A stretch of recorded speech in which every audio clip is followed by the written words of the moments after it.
You're listening to the Whole Church Podcast. This show is a proud member of the Anam Cara Podcast Network. Our efforts to educate and unite the church are made possible thanks to all of our financial sponsors. If you too would like to help support our show, you can do so by going to our website and either becoming an official member of the Whole Church Podcast, leaving a one-time tip, or by purchasing a t-shirt to get the word out about our show. Thank you, and we hope you enjoy this episode. 2 Corinthians 3:12 through 18 in the Christian Standard Bible say, "Since, then, we have such a hope, we act with great boldness. We are not like Moses, who used to put a veil over his face to prevent the Israelites from gazing steadily until the end of the glory of what was being set aside, but their minds were hardened. For to this day, at the reading of the Old Covenant, the same veil remains. It is not lifted, because it is set aside only in Christ. Yet still today, whenever Moses is read, a veil lies over their hearts. But whenever a person turns to the Lord, the veil is removed. Now the Lord is the Spirit, and where the Spirit of the Lord is, there is freedom. We all, with unveiled faces, are looking as in a mirror at the glory of the Lord and are being transformed into the same image from glory to glory. This is from the Lord, who is the Spirit." The letter of 2 Corinthians is written to the church at Corinth, partly in defense of Paul's ministry and partly to address false teachings and divisions that arose in that church. And in this chapter, Paul was explaining the superiority of the new covenant over the old Hebrew covenantal law. Robin Jennings, how might we understand the importance of praying in the Spirit as greater than reading the law in today's world? Here we go. Prayer is a gift that's given to us, and rather than go straight to the law or something in writing, it can be different forms of communication in ways that relate us through the power of the Spirit, uniting us to the will of God in ways that is, again, something that may not be written down except on our hearts. And so it's in this spirit that we offer our prayers day in and day out. And I don't know if this is a response or an answer to your question, but that was a loaded opening. I just thought I'd start with that, and let's go. Yeah, good stuff. Hey everybody, welcome to the Whole Church Podcast, possibly your favorite church unity podcast. Possibly not, which is cool. We're not in competition because that would be self-defeating for the whole unity thing. Mm-hmm. Yeah, we don't do that. TJ would be mad at me. Speaking of, I'm Joshua Knoll here to do a couple of things. Most importantly is introduce the main host of the show, the co-host with the absolute most, TJ Pot Almighty, Tiberius Juan Blackwell. How's it going? Good. Yeah, welcome to your show. Thanks. We're also here with a fabulous guest.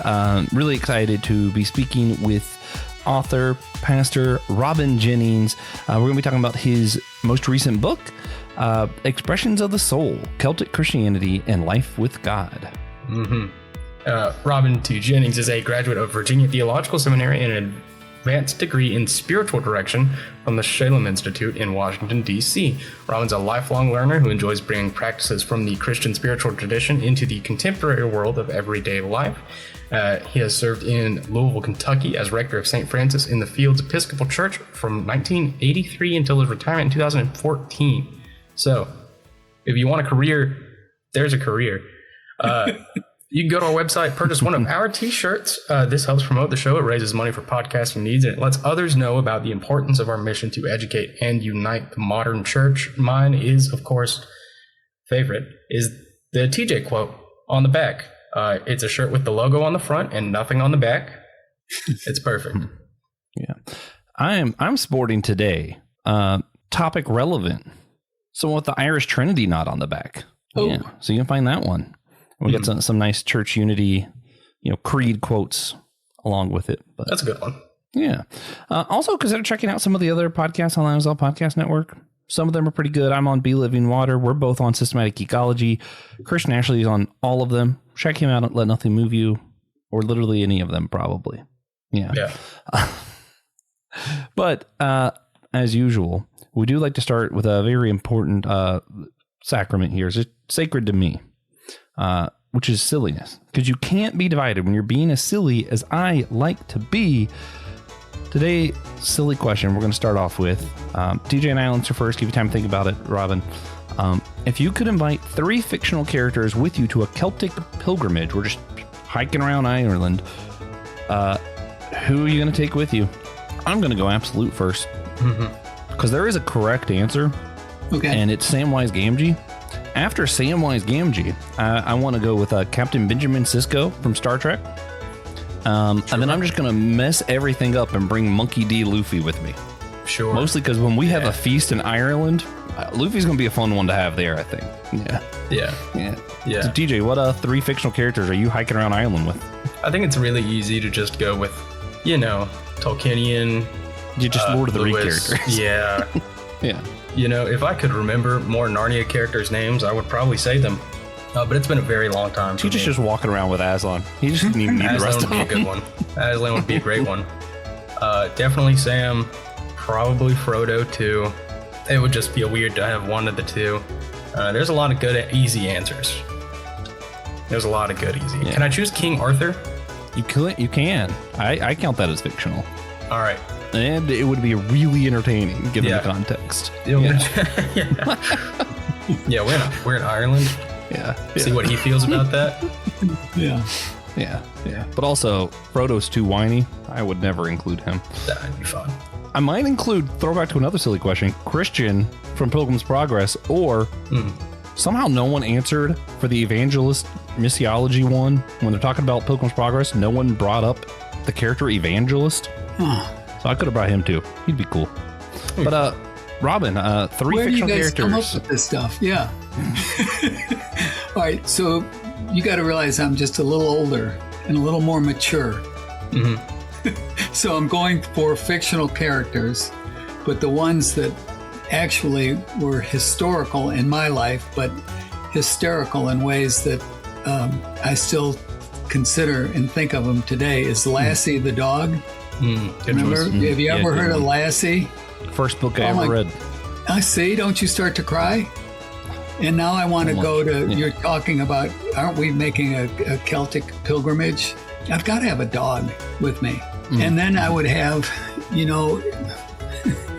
Moses had, of course, when you mentioned Moses, he had his stick. Do you remember that he thrust into the, okay. And so I would need not just a walking stick, but a magic stick to go with me as I make my way with Lassie along the way. And I guess, you don't have to quote me on this, but certainly I think there needs to be a female to go with me as well. Celtic Christianity, did you know they were very inclusive? They liked women. They were okay with women, and women were okay with men from a religious standpoint as well. So I'm not being crude or anything, but so with that, I would like to find, like a magic woman that would walk with me and talk with me, and we would enjoy the pilgrimage together. Right. I was also thinking Tintin. Tintin would be fun. Man, any of the characters from Adventure Time would be great. But also, he mentioned dog, and I just couldn't help but think about how hilarious it would be to just go on this pilgrimage with Clifford, the big red dog. See? Everyone knows what you're doing, but Yeah. That'd faster. man, that'd be funny. It's true. Be really cool. Quick pilgrimage. Like no time at all. You're right on that. Yeah. But yeah, so for real questions, not that silliness isn't extremely that wasn't for important. real. Okay. Right. I think it's vitally important, but It's sacramental, but it's not the point. You have recently published a book on Celtic Christianity that we're here to talk about, and Correct. You spent most of your ministerial career in Kentucky. Could you share with us some about your journey to faith and then becoming an Episcopal minister, and how you eventually decided to write a book on this topic in particular? Sure. When I start to think, we're going back 50 years. How far do you want me to go back? Is that? But no, I started after college. I went back I grew up in Chicago, outside of Chicago. Went back there, worked in an Episcopal boys center for kids, boys of emotional. It would be hard to classify them, but they were emotionally disturbed, I guess in those days you would call it. But you looked at their files and their understanding about what they had experienced, what they had gone through, and you got, oh my God, I can't even imagine walking and talking, Anyways, those were my kids, 8th graders. And oh, by the way, Black, Hispanic, Asian, in 8 or 10 kids I had under my care in a center. Every day there was a fight. By the way, there were 8th graders. I told you they're all bigger than I am. And these boys were young men, really, and close to teenagers, if not 13-year-old, a couple of them. And the issue with them was constantly fighting in conflict, and that was the name of the game in terms of communication. So my job was to see if we couldn't settle down, breathe, and talk, and work together. However, I was often in the middle of these fights, and it was just crazy. However, there was a chaplain at the school, and I would go and talk with him, and he said to me that I was asking a lot of good questions. And I said, really? And he said, yeah. He said, why don't you go to seminary? Have you thought of going to seminary? And I said, no. Anyways, that was my calling. And it really was a calling, because I did have a gazillion questions. Obviously, being in Chicago, oh, by the way, it was back after Martin Luther King had been assassinated. It was the Democratic Convention. There was, Vietnam. I mean, you name it. There was all kinds of issues. It was like today, any other, I guess. The place was up for grabs. But with that said, I had a little girlfriend, my fiance. And I whispered in her ear, I said, how about if we go to seminary? And she kind of looked at me and said, I thought maybe we'd go to church. It was one of those kind of, are you serious? And anyways, off we went. And I was actually in talking with everything from bishops to deans to professors, chaplains at the seminary. They all questioned my coming to seminary at an early age. This was an Episcopal denomination and all this, and they looked for the more mature, of which I was not. However, we were just getting married, and they said, you can't do that to a young woman and all this kind of stuff. And I said, well, no, let's give it a try. Anyways, I decided, no, let's go. And as it turned out, the whole seminary experience really helped frame and shape the church, and both of us, my wife and I, never looked back. I mean, it was just a wonderful experience, and we got a great deal from it, and went on, as far as the ordained ministry goes. And with that, you could say I was at one church for, I don't even know how long it was, 35 years almost. But in those 35 years, every 5 years, something was up and down and changing and turning around, and capital campaigns and this and that. We had women's ordination. We had changes of prayer books. We had all kinds of problems.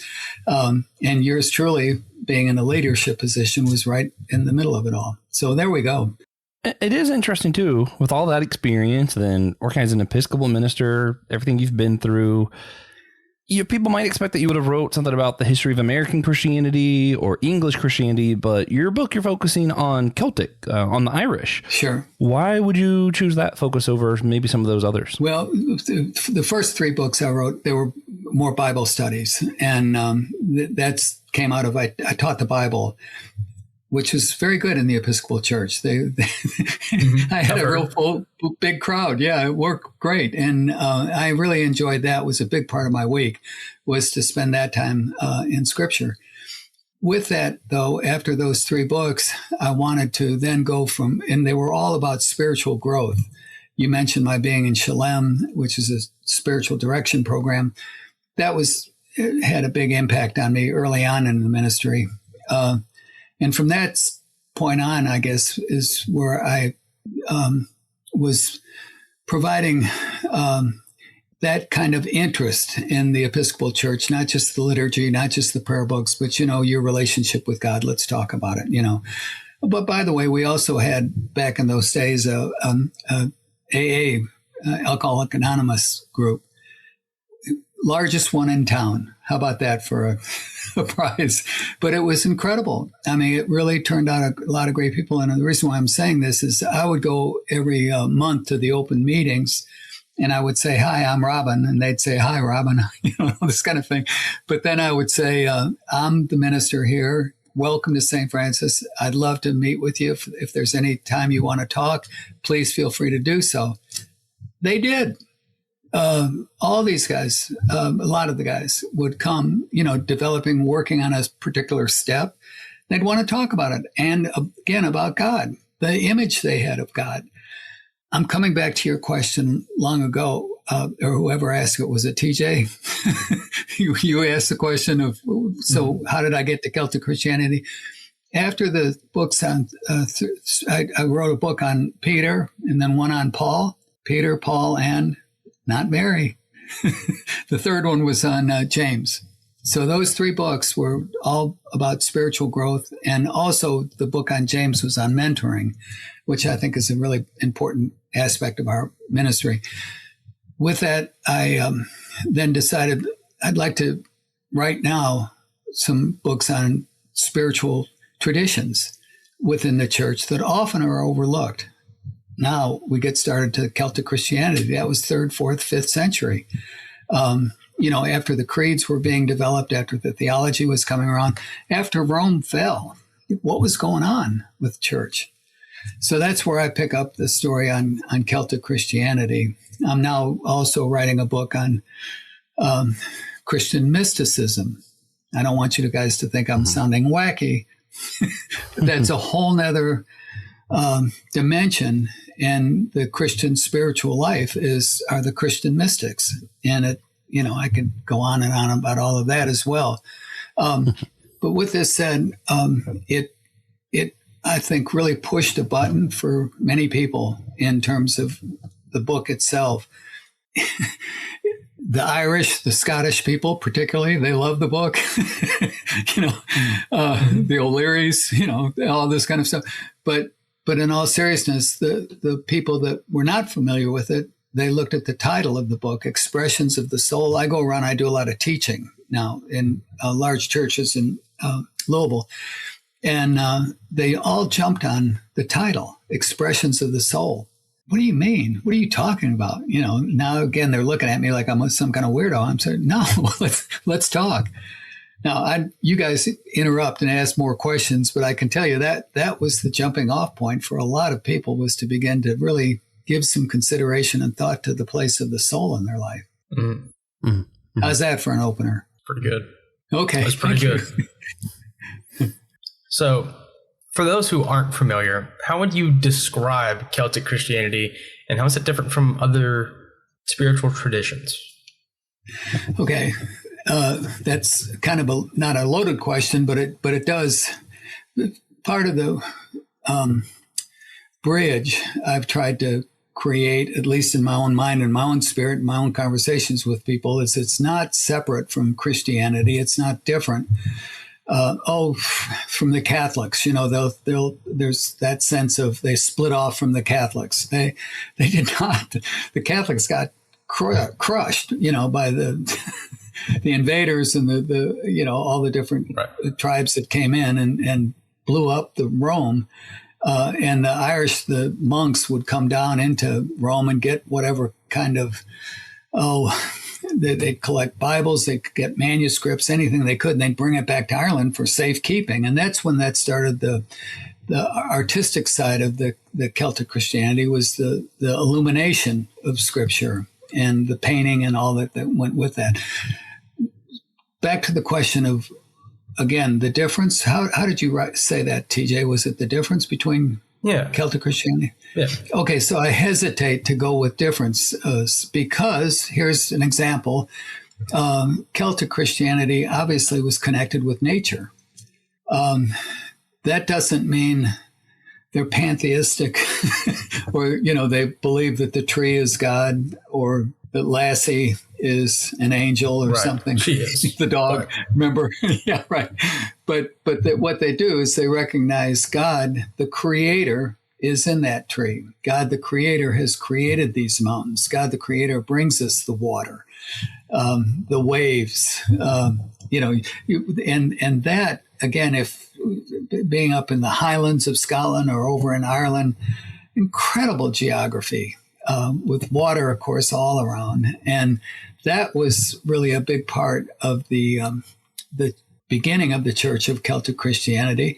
It was outdoor church. It wasn't, we didn't talk about cathedrals or anything of that sort, or big buildings, or no such thing. I mean, it was very much a simple beginning of the witness to the faith. Mm-hmm. And in that respect, again, that's simplified the church. Confession of sin. Oh boy, that was something, again, that the Celtic Christianity really developed. Was, come on, let's talk about it. You have a problem? Let's reflect upon it, and let's forgive you. It's your sin, not mine, kind of thing. We need to have that understanding that the cross and the forgiveness of sin is for real, if you want to follow the Christian life. As you start to go through the worship of the prayers that the Celtic Christians developed, it was very Trinitarian, with the Father, Son, and Holy Ghost. So all of this and more was a strong, as I say, witness that was to the Christian faith, that you would not have thought of anything different. Now, the cross that they built, the Celtic cross, I don't know if you're familiar with that, would have looked different to the Roman Western cross. The reason for the Celtic cross, very much a part of trying to simulate or bring the culture that was so much a part of Ireland at that time, as well as Scotland, barbaric in many respects, to the Christian faith. So they're worshiping totem poles back in those days. The Celtic Christians used that totem pole, and instead of having a round circle on the top of the pole where they worship the sun, they use that same circle as the head of Jesus.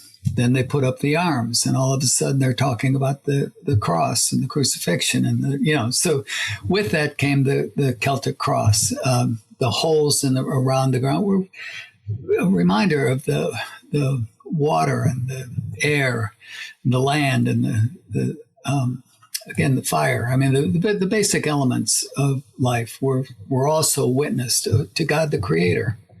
Right. And it sounds... See where I'm going with all this? Yeah, I mean, it feels honest. Well, I grew up Pentecostal. We both grew up Pentecostal. So to me, a lot of this is just like, that's how church works. Yeah. God is everywhere. That's just what it is. There you go. So it's not like a Greek Orthodox situation. No. There's not like a Celtic Orthodox church. Is there? Well, that's not what we're talking about. If there is. Could be, but you lost me on that one. But no, and Celtic Christianity is still present. I mean, it's still out there.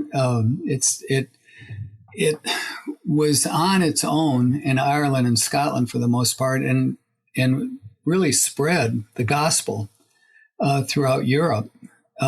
With Rome having been attacked and defeated, this was the area that began to kept strengthening the church. They talk about the Dark Ages and all that. This was the Dark Ages, but there's the light. They were shining the light of the gospel. Right. So is it the same as Irish Catholicism, Celtic Christianity, similarities to Irish Catholicism at all? Yes and no. The Irish Catholics are Catholics, and this is where you get into denominational stuff and I shouldn't say stuff, but the denominational issues. And yes, and probably I want to say the 9th or 10th century under in Whitby, that's where they began to divide up. The Catholic Church began to really take over the Celtic Church. They didn't like the Celtic monks because they wore their hair funny. Can you believe that? Mm-hmm. They did. Yeah. And so, no, it was those kinds of things. They got into issues, but then also they fought over the calendar. When was Easter? And they got into that kind of issue. And it just, one king got into it. I won't go into great deals of the history of it, but it broke the Celtic Church apart. And I mean, in terms of any organization, even though it wasn't all that organized, the Celtic Christianity was primarily a monastic movement. Mm-hmm. And, when you say monastic, we're talking monks, and you're going, what? That's kind of weird. But that was the beginning of a community. And, as a result, then families and children and all could come around by where that monastic safehold was. And they taught them about not only painting and art, but how to read and write, and then also farming, things of that sort that brought in a culture. Mm-hmm. And some of those anti-Celtic sentiments still remain today in some of the more stringent, sects. I don't even want to say denominations or even groups. I'll hear every once in a while someone's like, "Oh, you celebrate Easter? That's so weird. That's not actually your day." Yeah, and so on and so forth. So it's interesting that that's still relevant. Well, you throw in St. Patrick, I can't tell you how many talks I gave on St. Patrick this March. I got several audiences and, come on, let's bring him in, because I wrote the book, that kind of thing, which is fun. I enjoy it and all that kind of thing. But most people are out there drinking green beer and, having parties and enjoying life and all that sort of thing. And they're missing the whole understanding of evangelism, and bearing witness to the faith. Patrick was the guy that blew me away from the standpoint I took a group to Ireland, and we started in Dublin. And there was St. Patrick's Cathedral, and that's where we started. And, we all noticed there was all kinds of stuff inside that was really interesting in terms of the history. But then we made our big circle around. We came back to, it's called the Hill of Slain. And it was there that Patrick first lit what was called the Paschal Flame, which is the Easter flame. And he lit it, and the king below was a druid. And he said, "No, we're not having any fires except for mine. Put the fire out." No, he kept the fire going because it's Easter. I mean, it was one of these kind of deals. So the king sent up a little mercenary group to come and bring Patrick and his gang down the hill to, be interviewed, which means to be executed. Mm-hmm. In those days, I mean, Patrick knew what was coming. Anyways, he came down the hill and then told them the gospel story of the king and all that we were around. And they ended up baptizing the group down there. And sure enough, he could keep the candle going. And with that, Christianity in that particular area was born. But the area where he was, they call it thin place. These are the expressions. So, the expressions of the soul are, one expression might be the thin place, which is what I was just talking about with the Hill of Slain, where Patrick was. A thin place is a place where it seems like heaven and earth come together just for a moment, but you recognize the sacred and the secular. You're aware of earth as well as heaven. I mean, it's one of those kind of moments some people get where they go, wow, this is just, amazing. Yeah. Yeah. Well, before we get to thin places, we want to talk to you some about that as well. But you mentioned some of the denominational issues already. So I'm just curious, when we're looking back at Celtic Christianity, what teachings, what practices were developed during that time that you think we might be able to apply or learn from, no matter what denomination we're in now, right? I imagine there are some from that time period that, Catholic, Orthodox, Southern Baptist, Lutherans, Pentecostal, whoever, can probably still pull something from some of those practices and teachings. One would be the sense of community. Would be the sense of community. And again, as I mentioned earlier, there's that monastic formation, but that was very accepting, and it was hospitable. And so hospitality was a big part of those early movements that took place in the church. where they welcome people, the traveler, the stranger, the person who was beaten along the side of the road, like a Good Samaritan sort of thing. This was the Celtic understanding of the neighbor. And again, it was a difficult world that they lived in. I mean, I can't even imagine, but it was dark, and it was cold, and it was wet, and here they are beginning to create a community and a life. Along with that understanding community, there were also pilgrimages that they would constantly go on. They would talk about these pilgrimages by being led by God. Well, we can talk about, I'm writing books now. It's like a pilgrimage in the sense that, you come up with the idea and then you start to follow where God leads you. And before you know it, you end up writing something. I mean, it's this understanding of a pilgrimage. It doesn't have to be traveling, on the ground. We can be having a pilgrimage in our mind. But that's an important concept that the Celtic Christianity really promoted. Mm-hmm. And of course, they did that with their boats and everything else.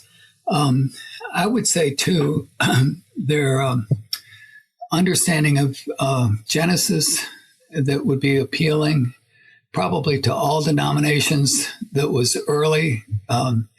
It got caught up later in controversy with theology and all, but the image of God, being created in the image of God, you have to stop and think about that one for a second. But it was very, very important in the Celtic Christian movement because it brought the sacredness out in everyone's life. Everyone is sacred. Everyone who's been created by God, so it opens up the acceptance of the people that, they're living with. It's not like you look in a mirror and say, I look like God or something. It's more, not just simply a characteristic or an attribute, but it's a way of, again, living for God because, He's placed his kind of, if you will, a thumbprint on your soul and brought you into this world. And the soul itself is a gift from God. It's not something that's man-made, but it's been given to us. Mm-hmm. And so it's that soul that connects us and relates us to God. All right. Mm-hmm. Are you going to edit? Probably the train horn in the background of my... I got that, yeah. Me, but, All right. You mentioned it once already. Thin places comes up a lot. Sorry, it's a long train. It's okay. I love a train. We never edit the train horns. Okay, just for the record. Occasionally, I even add extra trains. I'll listen to that. Yeah. It's great. But you mentioned it once, and it comes up a lot when people talk about Celtic spirituality. It's thin places. Could you possibly unpack that term for us a little bit and share how you use that in your book? Well, again, as I say, that hill of slain would be an example where life turned and the world changed and religion took hold in terms of, in one moment kind of thing. And it was Patrick with the light of the world that he was carrying into this Druid headquarters, which, again, could have been a life and death matter. And for him, thank God it was life. And he was able to, again, go on with his witnessing to all of Ireland. But the thin place itself, too, is something we recognize. It can be I don't want to say simple, but it can be something like falling in love, where you go, holy mackerel, what's this all about? And then, it's beyond not only the other person, but the other person now becomes a gift for you, or becomes, again, you recognize something in that person that's sacred or holy, or something that is beyond just beautiful or terrific and isn't she wonderful or that kind of thing. But it's a recognition that God is bringing these two together. I mean, that would be an example, say sacraments, things that are sacred in our life. Now, regardless of denomination, the thin place, again, brings us to that point where we say, okay, we're in a holy place. We're in a sanctuary, Now, the Celtic Christians wouldn't use that word sanctuary because they didn't have a sanctuary, but we would talk about like something like that because it's a reminder that you're going to a special place, to worship.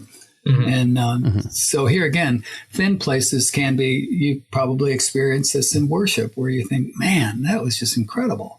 That was a great day, or that was a great service, or that was a great song, or it was a great prayer, or, really touched me at, a certain place. I don't know. I'm just talking now. Right. I love the concept of thin places because it kind of taps into that mystery of God, like just a little bit of that mysticism where it's like, all right, in this space, the separation between man and God is smaller.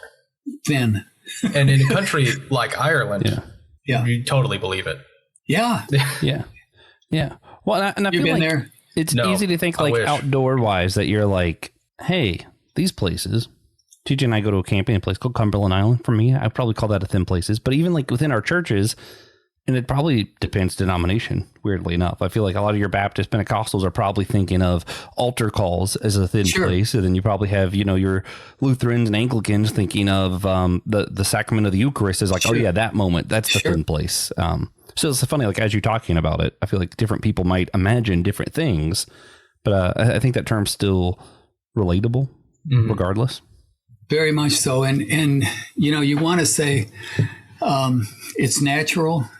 I mean, you expect that to happen, or it's part of the service. I saw it in the leaflet. I knew it's coming next or something like that, anticipating it.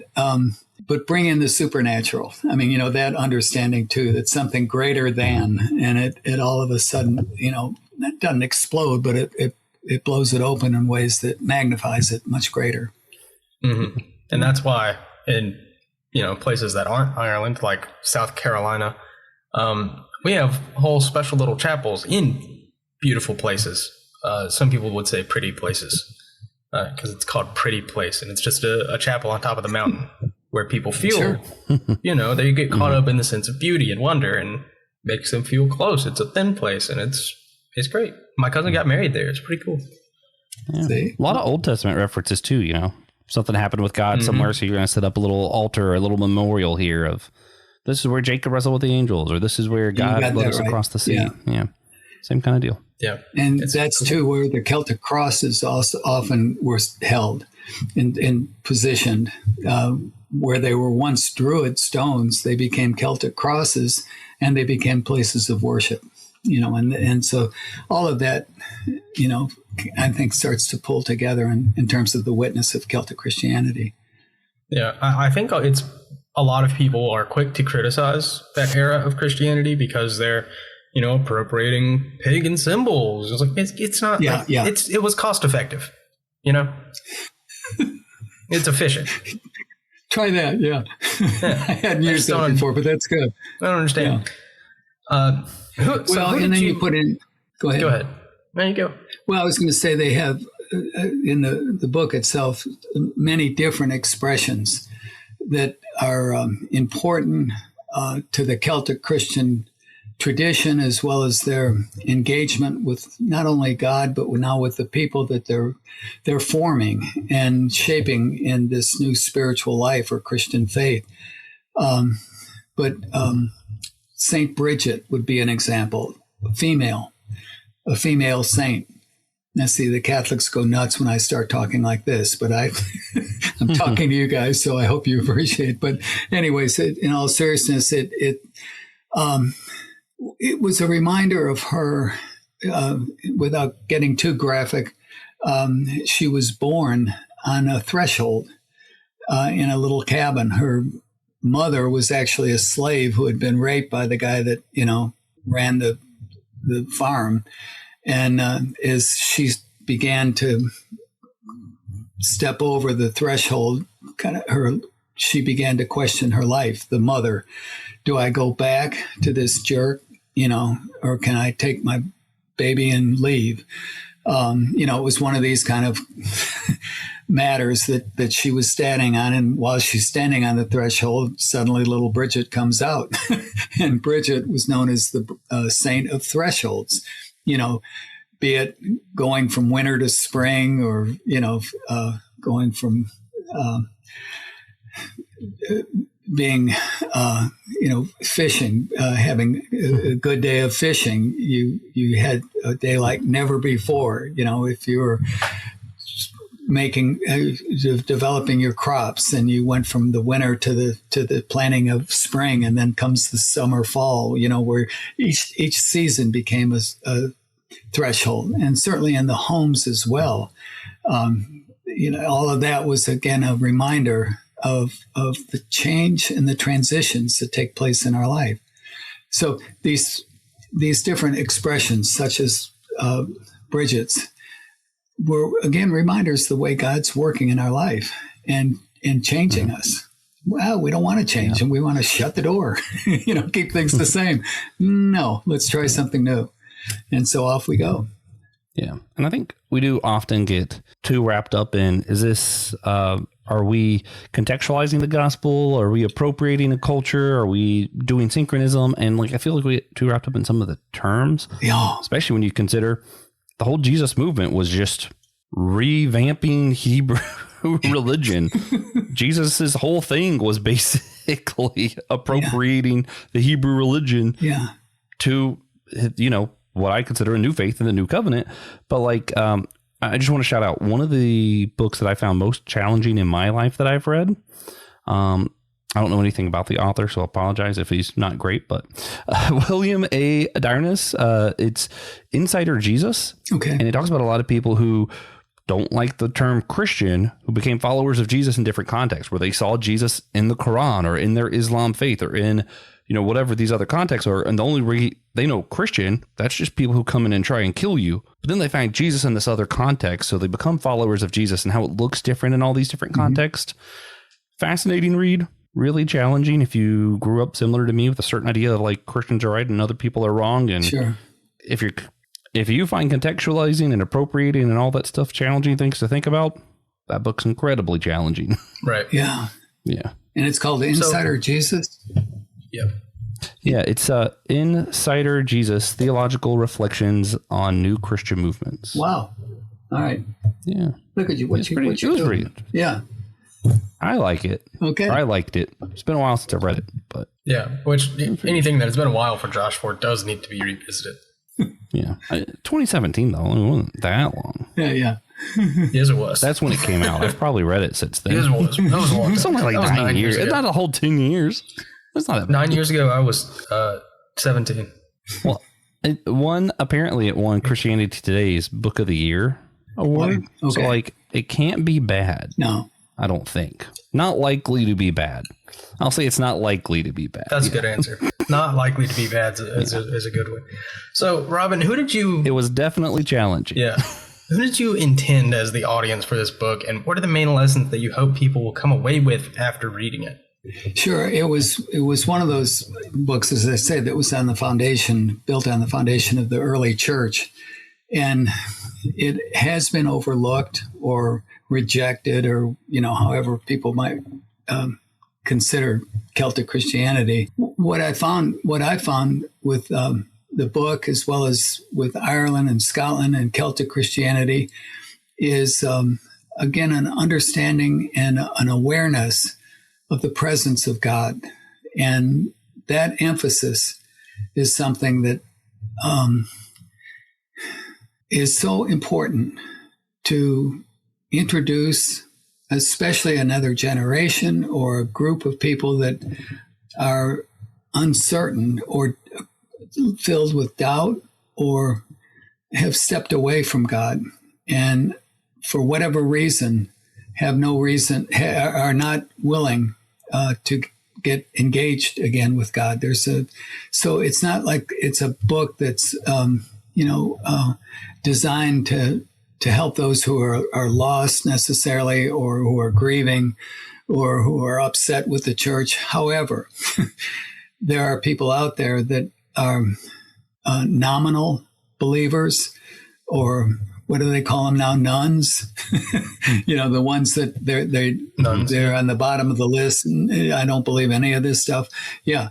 And there's a large portion of that. Now, there's also a movement coming back by younger generations that are looking for church and looking for Christianity, but also a desire to not necessarily form their own, like the insider Jesus kind of thing, like you were talking about, Joshua, but again, the historic aspect of church and the historic aspect of the Celtic Christians going back to 4th century and 5th century and 6th century. These guys are nuts in terms of sailing boats around and, like going to Iona, Columba, I mean, the wars they would have, the battles that took place, I mean, all of that kind of thing.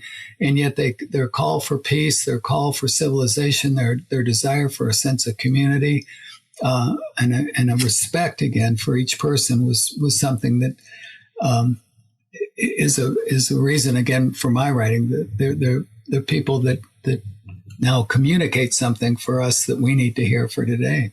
Mm-hmm. Yeah, good stuff. Well, one thing we do like to do as we get near the end of our conversations, we always like to ask people for just a tangible action, something that our listeners could go do. So before we get to our wrap up or anything, we wanted to ask you, is there one spiritual practice or exercise that you've learned from your studies of the Celtic Church that our listeners might be able to try that would help bring them closer together with the whole church today? Oh, sure. I mean, there's many. And I'm sorry to do this to you, but no, I think if I would pull one that we haven't talked about so far is, it's called Anam Cara, which is soul friend. Have you heard of this? Having a soul friend? Mm-hmm. Try it. All right. Having a soul friend. Yeah. Pardon? What is it? Yeah. What is it? It's a soul friend. You're not just buddies. You're not a girlfriend or boyfriend kind of thing as much as you're really trying to spend time with them on their faith and offer the opportunity to discern, to listen, to hear what's going on in not only their lives, but what perhaps God might be saying, what God might be doing, which is not always a easy thought to come up with. What do you mean what God's doing? Because we're all thinking about what we're doing, what we're saying and what we're communicating. Well, have you ever tried to, flip it over and give God a chance to, set the stage?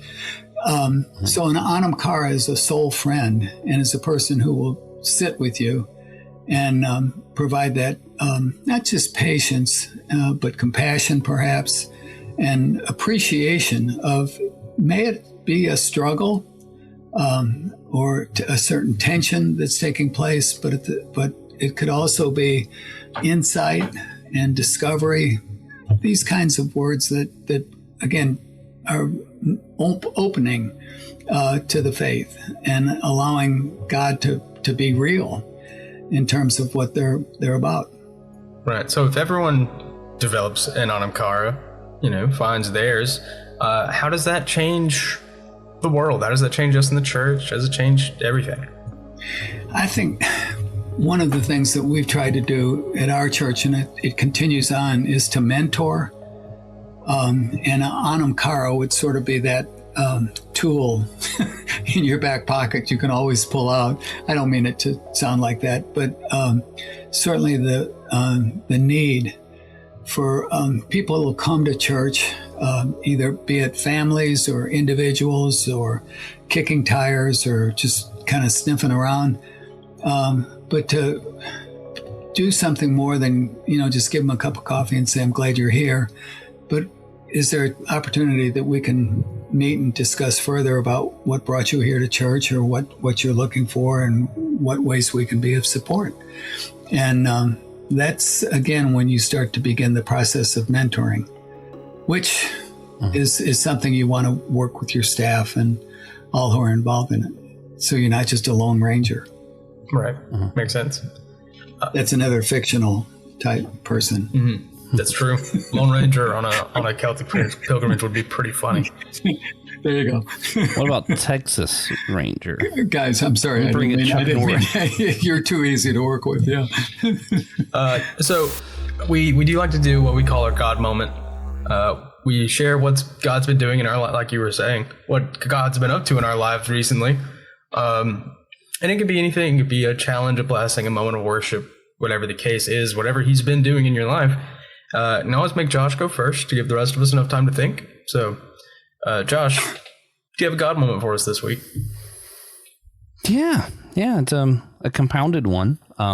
Listeners may remember there was a time I was just struggling with just general happiness, and then I had some prayers. I was doing a little bit better on that, and then we suffered the loss of my mother-in-law.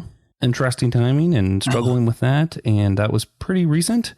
And now it looks like we might be looking at another loss in the family coming up, and it's a challenge. It's a challenge, but God's seeing me through and having me work on my joy down in my heart right before I was really gonna need it. So here's hoping I worked on it well, I guess. Right. Yeah. Here's hoping. That's all we can do. For me, my God moment, God's busy. God's always busy. I just turned 27. Busy guy, that God. Not too long ago. 27. Yeah. I'm getting old. Old man. So go ahead, TJ. So that's to me that's old. It's the oldest I've ever been.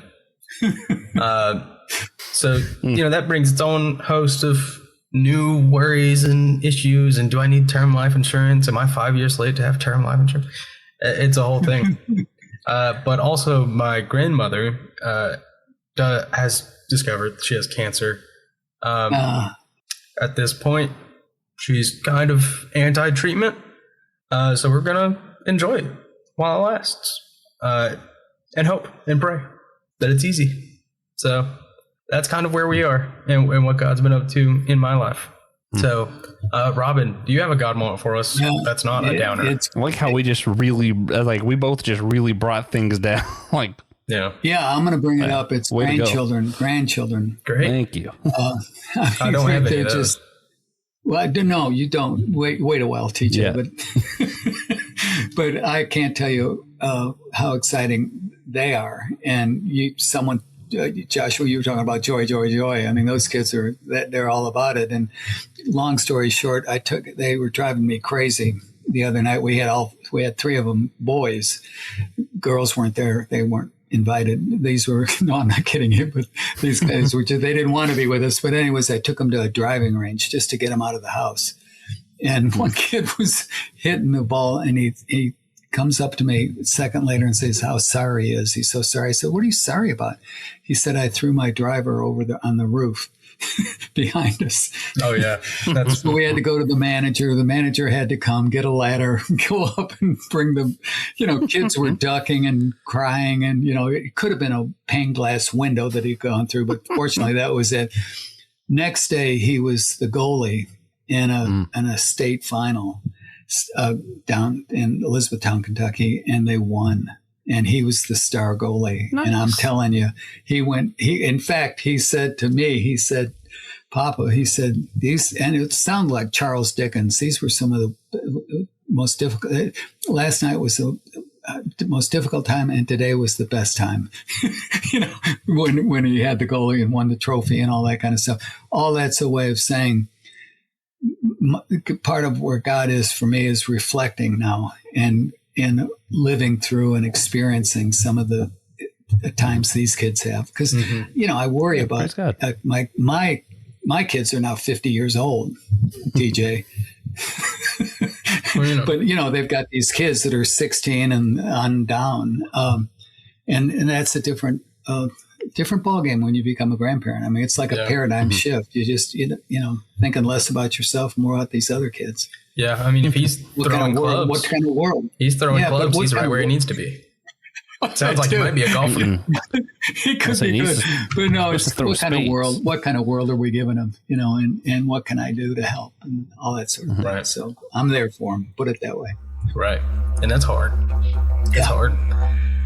But for our outro, please consider sharing this episode with a friend or an enemy. Share with your cousins. Especially your cousins. They need this desperately. Mostly because my cousins largely live in Louisville, Kentucky. Really? That's true. I feel like I definitely should share this one with them. Yeah, his whole family lives in Louisville. It's kind of fun. They do. Close. Yeah. Owensboro, Louisville, Bloomfield. They're all right there. Fantastic. Taylorsville. Pretty funny. Joshua, go on by sometime. Hoping to soon. Okay. Yep. Don't forget me. Yeah, yeah, man. How? You could go to our website and purchase one of our t-shirts to promote our show. We will accept that in lieu of sharing it with your cousins, but you do have to prove it, so that's going to be hard. You get extra credit if you buy a t-shirt for your cousin. That's true. That's a great a great Dirty Santa gift, you know? Let's start pushing that now. Buy our merch for Dirty Santa. Pawn it off on somebody else. But it helps us raise money for podcasting needs, and it helps others know the importance of our mission to educate and unite the church. So go to the website, buy is it called the Filioque shirt? The one with all the symbols on the back? Oh, yeah. I like that one. Yeah, I don't think it's called Filioque. I think it's like Diverse Church or something. It's cool. It's cool.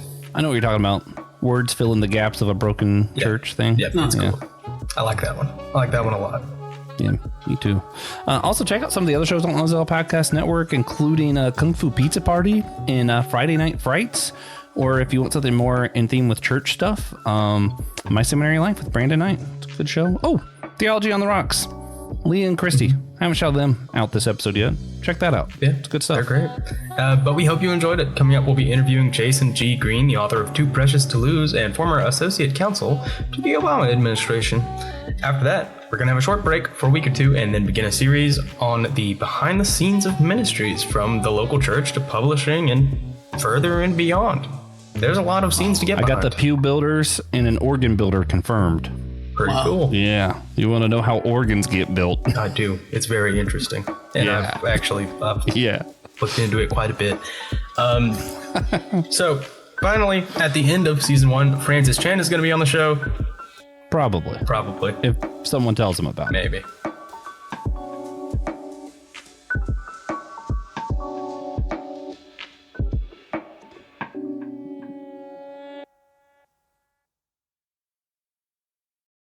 Thank you for listening to the Whole Church Podcast. Remember, if you too would like to help support our efforts to educate and unite the church, you can do so by going to our website in the show's description. Consider becoming an official member of the Whole Church Podcast, leaving a one-time tip, or purchasing a t-shirt to support our efforts. Thank you again. Let's make the whole church whole again, together.